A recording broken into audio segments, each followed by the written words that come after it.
63.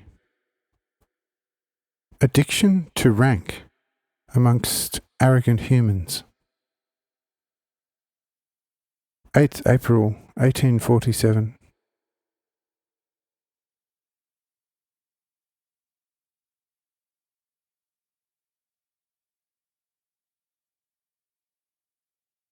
Something that is almost more annoying and harmful than the anger or the devil of anger in the human flesh is the craving for rank, which indeed goes hand in hand with anger, but it is nevertheless the basis of it. For a humble man is not easily provoked to anger, while with a haughty man, as you are wont to say, there is immediately fire in the roof. This rank addiction is the actual main devil with the people, and is already almost completely homogeneous with Satan. However, the children are taken over by this evil spirit only when they have reached some self-knowledge.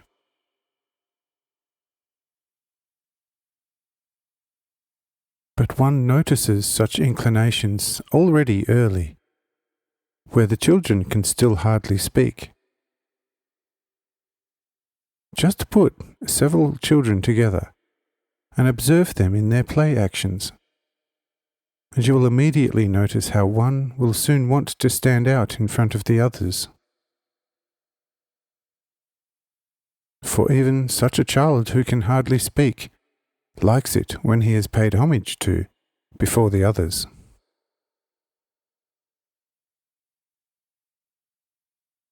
This instinct is especially strong in the female gender at home. She will very soon find herself beautiful and begin to preen herself, and whoever wants to ingratiate himself with such a maiden may only praise her quite often on account of her beauty. And the little maiden will soon begin to smile at this, as if somewhat embarrassed. And she will not be in a good mood if there is a second very pretty girl in her company. It would be quite wrong, however, if a second girl were to be found even more beautiful. She would certainly shed secret, if not public, tears.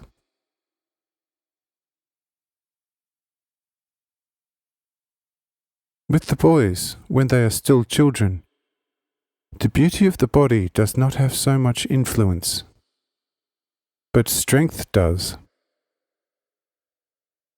There, each one wants to be the strongest, and with his strength totally defeat his comrade, and will also, where possible, without mercy and pardon, not seldom give him an almost murderous proof of this with his hands and feet, in order to stand there as the strongest and therefore the most feared in the boys' society.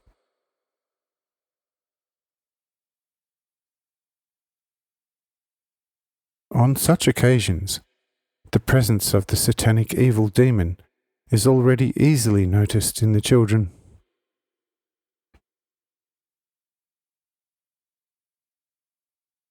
That this demon should be fought immediately, nature already gives the hint, even if nobody would have a higher and deeper knowledge in this sphere, because such lust for rank can obviously degenerate into the greatest vices all too soon.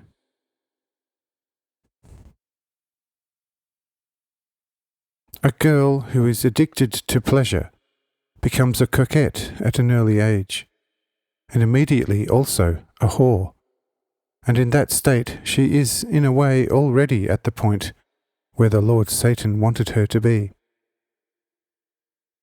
And the boy soon becomes a ruffian, a brawler, and in general a person to whom nothing is sacred more than only himself.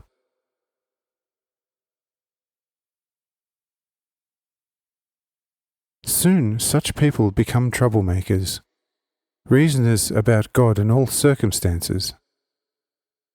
They soon know everything better than another, understand everything better, and their judgment must be the most correct, simply because they have given it. Whoever does not want to submit to such a judgment is, in the mildest case, a donkey. In a more demonstrative case, however, he gets flogged.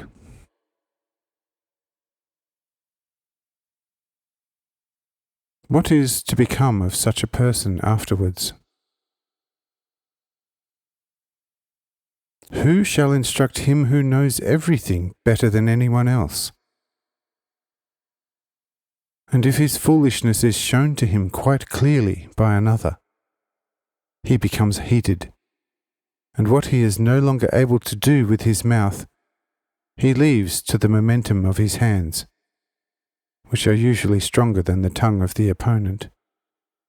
And a few powerful blows to the ribs and a few equally powerful blows to the cheeks with the fist have more effect for the moment than the most beautiful chapter from the letters of Paul, and more than all the wisdom of Socrates. For where a horse lashes out, Socrates and Cicero give way. At the most, Samson and David, as fighters, could bring about a powerful counter-effect. This is all due to the lust for rank, according to which everyone wants to be the most excellent, even if he really would be the very last. And if both weapons fail him, he is left with a mouth for swearing and an unquenchable thirst for revenge. Of course, on such an occasion, the lust for rank and wrathfulness go hand in hand. Their servant is then deceit and dissimulation.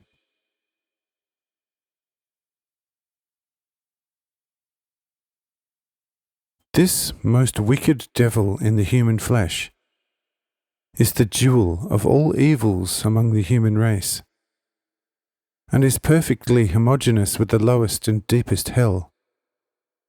For in him all evils are united.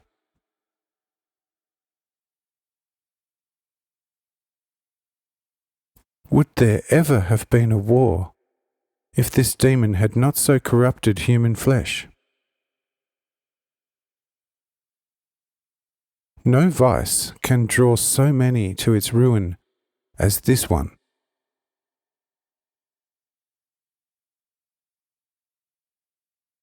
A man who has a lot of this demon in him will soon form subjects at first, of course, under the title friends. But these friends will have to do out of pure friendship what their commanding master friend wants. And that is because he has drawn them into his rank-obsessed demon. These friends of his will choose friends again, and will be drawn into the same demon into which they themselves were drawn. By this, however, the main ringleader already becomes a chief, and because the thing goes well, he begins to command, and his demon will soon draw thousands by his yarn, and they will all dance as he whistles. This is how dynasties come into being. There is one who stands on the top, dictates and gives laws as only his whim offers them, and thousands must obey them, whether with tears of blood, whether willingly or unwillingly. It is all the same, for where a power has once united to form a club, all specific resistance fails, and reason, understanding, and wisdom must give way where tyrannical despotism has ascended the throne. If the tyrant likes to have his subjects blind, he may only command that their eyes be gouged out, and his accomplices, inspired by the same demon, do everything the master wishes. But it serves people right that tyrants rule over them. At least, if they are not tyrants, they are stubborn despots who, like the tyrant, demand the most punctual obedience, declare the slightest contradiction to be an insult to their majesty, and punish it, if not with death, at least with a temporary heavy imprisonment. But as I said, it serves the people right that it is so.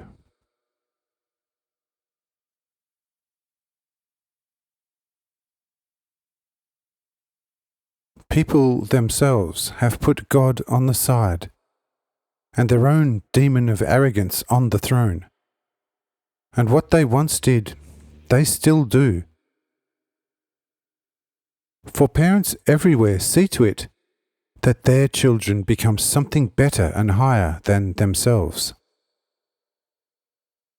The simplest peasant, even if he cannot carry out his wish, at least has it in his heart that his wage should be that of a great lord.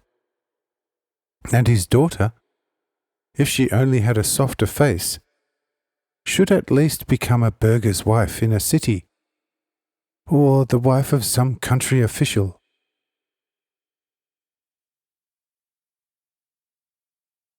A shoemaker is far from letting his children learn his trade, and if he has a daughter who is more beautiful than ugly, it would not be advisable for anyone of his trade to ask her to marry him, because she could easily become a civil servant's wife, if not more, and the shoemaker's son must of course study, and then the more the better.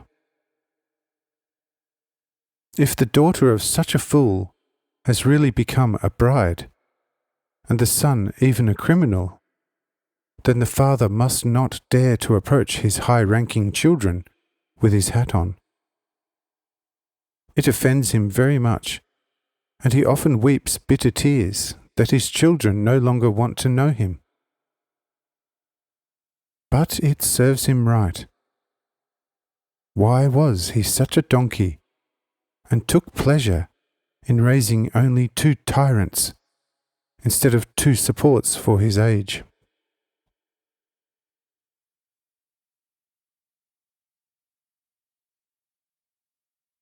Therefore, it serves everyone right, and it serves all mankind right, that they are tyrannized from top to bottom, and over. For they themselves take the greatest pleasure in forming tyrants out of their own children.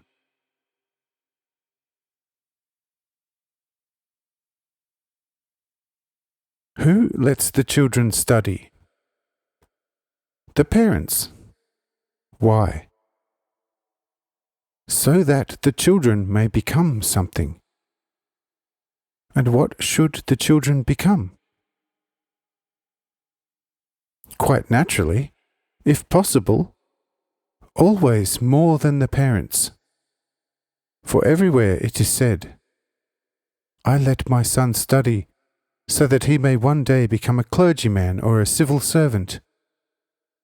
And if he could make it to a court councillor or even to a minister, or as a clergyman, if possible to a bishop, then it would be most dear to me. Thus speaks the mind of a father, and likewise the heart of a mother. But that a father would say, I let my children study only for the purpose of acquiring useful knowledge, in order to be, with wise advantage, what I myself am, or something lesser, but good and right. This will not easily be heard, still less my word. He who wants to be the first among you, let him be the last, and your servant of all.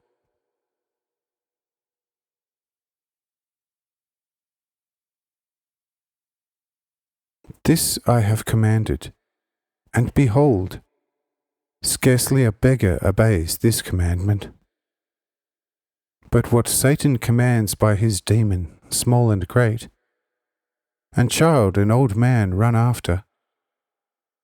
But therefore it serves the world right, 10 times and 100 times, that it is tyrannized with sword and fire, for it has the greatest pleasure in it itself.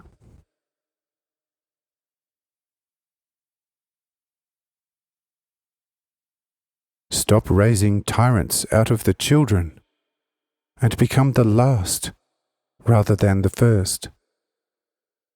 Then the tyrants on the thrones will soon stand alone.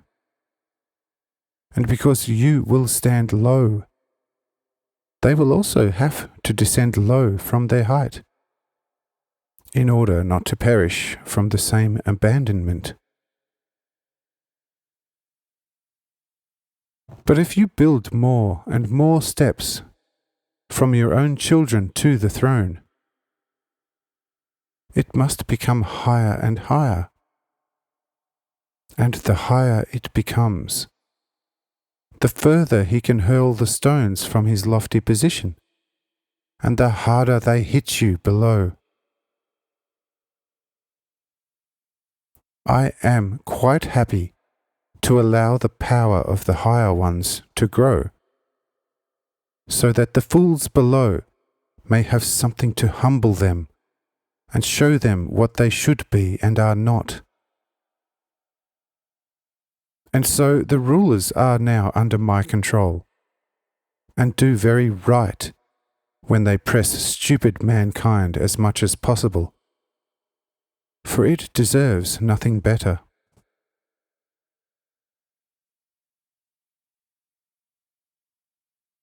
Doesn't the father make his son a better suit than the one he wears? And the mother goes with her daughters into the fashion vaults and picks out witnesses for hours in which her daughters would like to look the better, in order to make more conquests. Why conquests?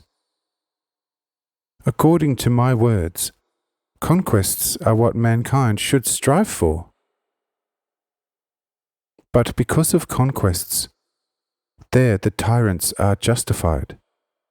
Yes, they are even angels, because they press down the desire for conquest as much as possible by taxes and other troublesome laws.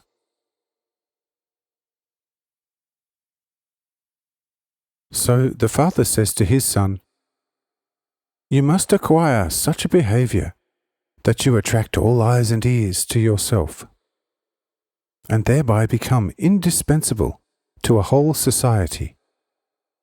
Or in other words, seek to become the first in society."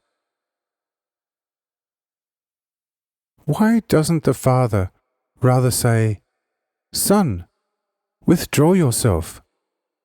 It is better for you to turn your eyes on society from the lowest point than for society to turn all their eyes on you"? Or what is better, to be the foundation stone of a building or the gable of its roof?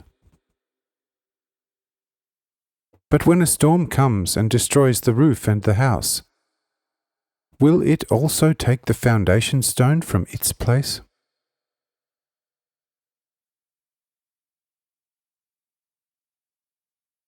He who is the lowest down is most safe, but the top of a tower is a toy of all thunderstorms. Therefore, go down. Let the right humility be the firm standpoint of your being. There the evil rank demon will leave everyone, and tyranny will have its eternal end. Or do you think a prince cares that the common rabble recognizes him as a prince? He will really not tie his princely honor to that. But as a prince, he only demands the recognition of his sovereignty from the higher circles and from the circles of his equals. Therefore, when mankind descends to the bottom of humility, the prince may look for his equal with lanterns and his recognition of sovereignty in it, and he will find them as little as polished diamonds in river gravel.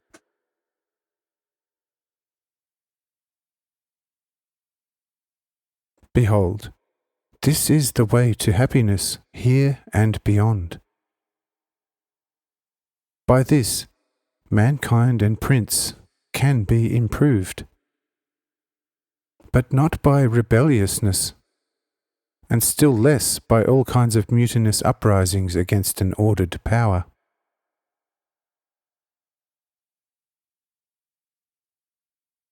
If someone wants to build a house, it must begin at the bottom. It is absolutely not possible to start with the roof. Or how can one first put a flag or a cross on the top of a tower where the foundation of a whole tower has not even been laid? He who wants to improve others must first improve himself and live righteously, and the others will follow him when they see the advantages.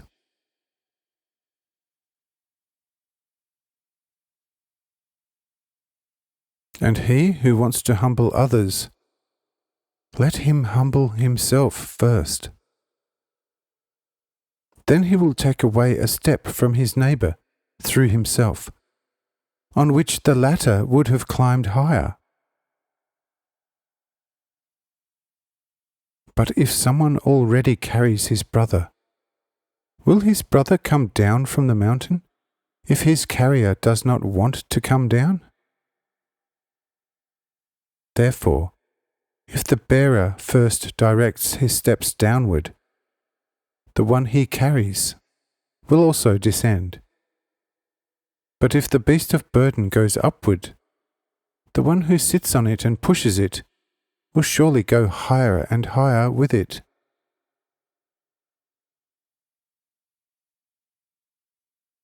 Therefore, as long as my teaching is not observed completely in everything, he will not become better, either here or hereafter, in detail as well as in general. But if someone will follow my teaching completely, he will have it good here and beyond. For a humble soul soon finds its way in everything, and because it is closest to me, it also always has the most certain and best help at hand.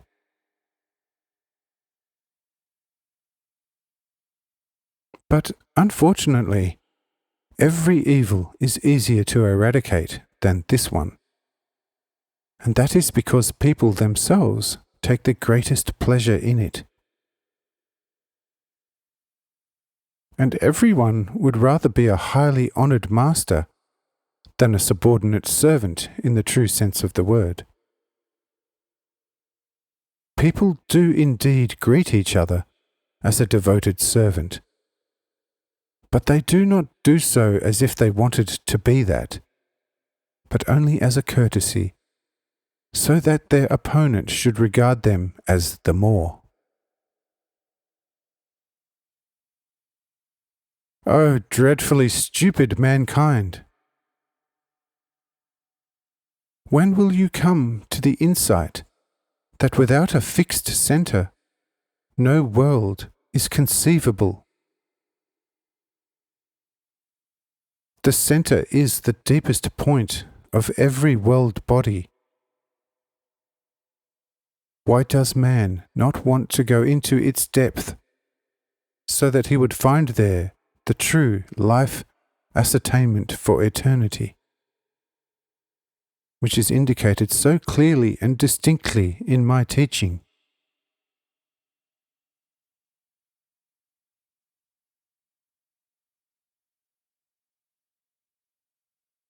But what is the use of my teaching? What should it be?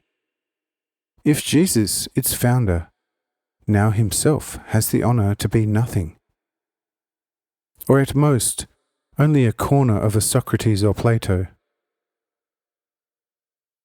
or one transforms Jesus into a vain idol, in which nothing is left but the name, and some fragments of his teaching in the form of Egyptian hieroglyphics, about which thinking is still strictly forbidden. In short, one has modulated Jesus as one could use him,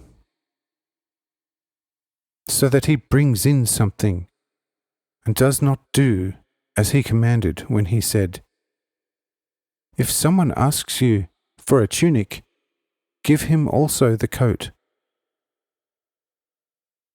But he, who should be the last and servant of all, sits among millions at the top. A bad example of humility. But it cannot be otherwise, for even today there are many thousands of people whose most ardent wish would be that their sons should become popes. So there is still a lot of love for the papacy. As long as that is the case, things cannot get any better.